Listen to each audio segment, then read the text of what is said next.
Intello, nous nous retrouvons aujourd'hui dans une nouvelle vidéo qui abordera sur un sujet d'actualité. Le coronavirus. Bon, qu'est-ce que c'est que le coronavirus? Le coronavirus, ou SARS-CoV-2, est un virus appartenant à la grande famille des coronaviridae, ou les coronavirus, une famille de virus qui peuvent être pathogènes chez l'homme et chez l'animal. Le nom de la famille des coronavirus est tiré du latin corona, qui veut dire couronne.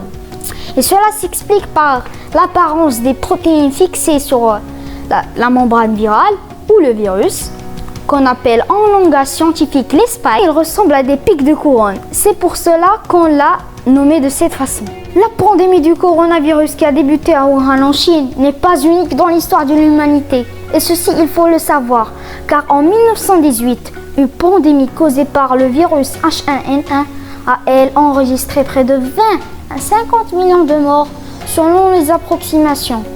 Ce qui est très impressionnant par rapport au coronavirus qui n'a maintenant enregistré que 400 000 morts. Le coronavirus est très contagieux. Il se propage principalement lors de contacts étroits, souvent par le biais de microgouttelettes de salive produites par la toux, les éternuements et la parole lors d'une conversation. C'est pour cela, pendant ce temps de crise sanitaire, qu'on déconseille un contact très étroit avec une autre personne. Les gouttelettes tombent généralement au sol ou sur des surfaces plutôt que de rester en l'air sur de longues distances. Les gens peuvent également être contaminés en touchant une surface infectée par le coronavirus puis toucher leur visage. C'est pour cela qu'on déconseille le plus souvent de toucher notre visage en ce temps de pandémie. Sur les surfaces, la quantité de virus diminue avec le temps jusqu'à ce qu'elle soit insuffisante pour rester infectieuse, mais elle peut être détectée pendant des heures et des jours.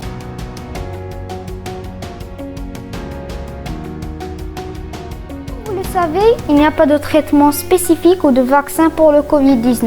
Le SARS-CoV-2 n'a pas les mêmes effets en fonction des personnes. La majorité des individus ne ressentiront que des symptômes modérés, contrairement aux personnes immunodéprimées. Quand je dis immunodéprimées, ça veut dire qu'ils ont une immunité, une espèce de bouclier sur eux contre la maladie qui n'est pas efficace, qui est même très faible.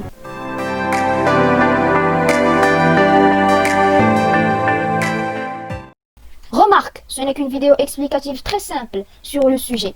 Alors ne soyez pas surpris par la simplicité de cette vidéo. Merci pour votre attention. Et petite information bonus, abonnez-vous. Je vous laisse maintenant avec la vidéo. Un virus est un organisme dont la fonction est de se multiplier et de se diffuser dans le corps en rentrant dans une cellule et en l'infectant pour en quelque sorte l'obliger à produire de nouveaux virus. Covid-19 a plusieurs symptômes, dont la toux sèche, de la fièvre, des maux de gorge, une perte inexplicable de goût et de l'odorat, des problèmes gastriques. Il s'attaque principalement dans notre arbre respiratoire où il se multiplie afin de causer des complications dangereuses et mortelles dans certains cas extrêmes. Parler des conséquences du coronavirus sur notre corps. Mais n'a-t-il pas causé une crise socio-économique mondiale? Eh bien oui. Cela peut notamment s'observer par le trafic aérien totalement paralysé et par le transport maritime qui tourne maintenant au ralenti. Et on peut aussi noter une baisse de la croissance économique dans presque chaque pays, comme le Maroc qui a maintenant enregistré à ce jour 2,5% de baisse économique et par une récession remarquée par les économistes.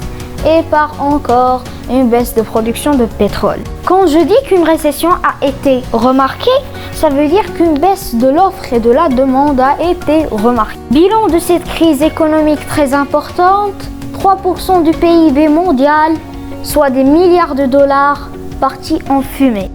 Le coronavirus a confiné près de 2/3 de l'humanité, ce qui a entraîné des manifestations anti-confinement aux USA, en Allemagne et au Brésil.